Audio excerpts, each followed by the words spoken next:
مدحوينها جمهورية فدرالك الصومالية عبد الله فرماجو محمد عبد الله فرماجو ولد فرماجو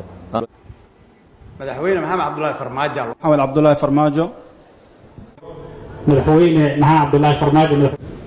محمد عبد الله فرماجو محمد عبد الله فرماجو مدحوينه محمد عبد الله فرماجو يركب فرماجو مدحوينها محمد عبد الله فرماجو مدحوينها سوريا محمد عبد الله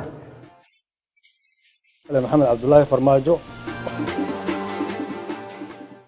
jeclaan lahayd wadanka inuu kaaga taliyo mise madaxweyne ku noqdo Soomaali miya Soomaaliha Maxamed Cabdullaahi Farmaajo waa ninka kaliya ku diirsanay ee aan rabno habeen kasta waa uu maxay ahayd waan 7 faataxa u akhriyaa ilaahi idinkiisa maqribkii cishaha markaan tuko ma sha Allah walaahi waxa waay ma sha Allah walaahi waxa wada rajaynaa insha Allah wada duceeyno dhamaanteen aad u faraxsan